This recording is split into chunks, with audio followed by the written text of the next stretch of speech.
একদা মহামতি সম্রাট আকবর তার সভাসদ বীরবলকে প্রশ্ন করলেন, বলতো অবিদ্যা কি? বীরবল উত্তর দিলেন, জাহাপানা, এই প্রশ্নের উত্তর দেওয়ার জন্য আমাকে 4 দিনের মতো ছুটি দিতে হবে।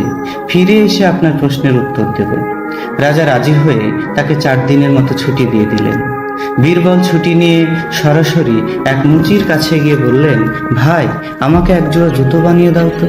মুচি বলল, ঠিক আছে হুজুর, মাপটা দিন। বীরবল বললেন, ওসব মাপটাপ ছাড়ো, 1 হাত লম্বা আর 1 বিঘা চওড়া জুতো বানাও তুমি, আর ওতে কিছু হিরে জহরত জুড়ে দাও, সোনা আর রূপোর সুতো দিয়ে সেলাই করো। টাকার চিন্তা করো না, যা দাম হবে তাই পাবে, দরদাম করবো না। মুচি বলল, ঠিক আছে, কিছু টাকা আগাম দিন, আর 3 দিন বাদে আপনি জুতো জোড়া নিয়ে যাবেন। বীরবল মুচির কথা মতো কিছু টাকা অ্যাডভান্স দিয়ে সেখান থেকে বিদায় নিলেন। 3 দিন পর জুতো জোড়া নেওয়ার সময় পুরো টাকা দেওয়ার আগে বীরবল মুচিকে দিয়ে প্রতিজ্ঞা করে নিয়ে বললেন যে এই জুতোর গল্প কারোর কাছে যেন সে না বলে। তারপর বীরবল 1 পাটি জুতো নিজের কাছে রেখে অন্য পাটিটা একটি প্রার্থনালয়ের সামনে ফেলে রেখে চলে এলেন। ভোরবেলায় প্রার্থনালয়ের তত্ত্বাবধায়ক এসে ওই 1 পাটি জুতো আবিষ্কার করলেন।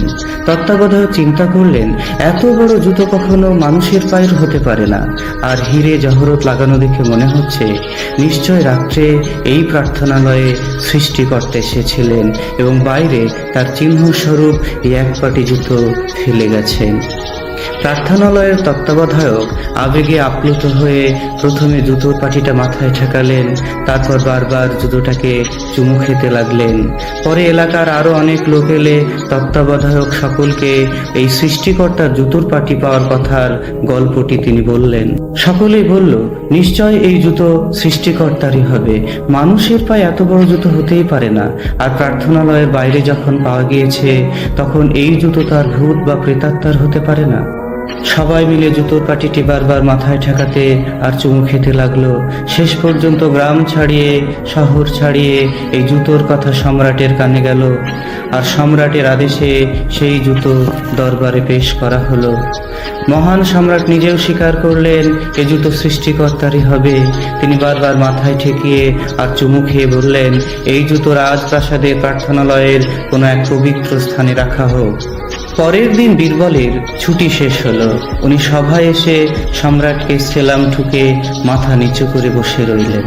সম্রাট তখন প্রশ্ন করলেন, কি হলো পণ্ডিত বর বীরবল, তুমি এমন বিরস বদনে বসে আছো কেন? বীরবল বললেন, জাহাপানা, আমার বাড়ি থেকে 1 পাটি জুতো চুরি গেছে। 1 পাটি জুতো? সম্রাট প্রশ্ন করলেন।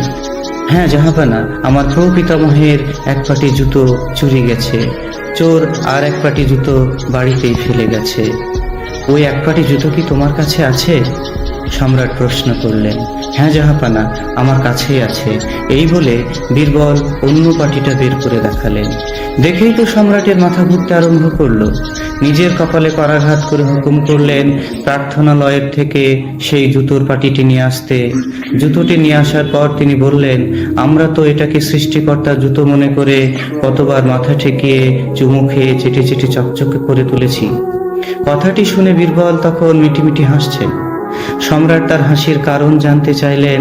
বীরবল তখন বললেন, জাহাপানা, এটা আমার প্রপিতামহের জুতো নয়। আপনার প্রশ্নের উত্তর দেওয়ার জন্যই এই ছোট্ট কারসাজিটা আমাকে করতে হয়েছে। সম্রাট বললেন, ওহে বীরবল, তোমার কথা তো আমি কিছুই বুঝতে পারছি না। বীরবল তখন তার জুতো বানানোর কথা এবং 2টি জুতোর মধ্যে একটি জুতো প্রার্থনালয়ের সামনে ফেলে রাখার পুরো কাহিনীটা সম্রাটকে খুলে বললেন। সম্রাটের আর বুঝতে বাকি রইল না যে বিচক্ষণ বীরবল তাদের সবাইকে বোকা বানিয়েছে। বীরবল বললেন, জাহাপানা, একেই বলে অবিদ্যা। কিছু মানুষ আগে পিছে না ভেবে ভুল জিনিসকে ঠিক বলে চালিয়ে দেওয়ার চেষ্টা করে, আর অন্যরাও সেটাকে ঠিক বলে মেনে নেয়। আগামীতে এই ঘটনা আরো প্রকট রূপ ধারণ করবে। সমগ্র ভারতবর্ষে একদিন এমনি অবিদ্যায় ছেয়ে যাবে। অনেক মানুষের বুদ্ধি লোপ হবে। তারা ধূর্ত মানুষকে ভগবান জ্ঞান করবে এবং দেবতার আসনে বসিয়ে পুজো করবে। বর্তমানে মানুষের গতিবিধি দেখে মনে হচ্ছে হয়তো সেই সময় এসে গেছে এবং সমাজে এই অবিদ্যায় ধীরে ধীরে প্রকট রূপ ধারণ করবে।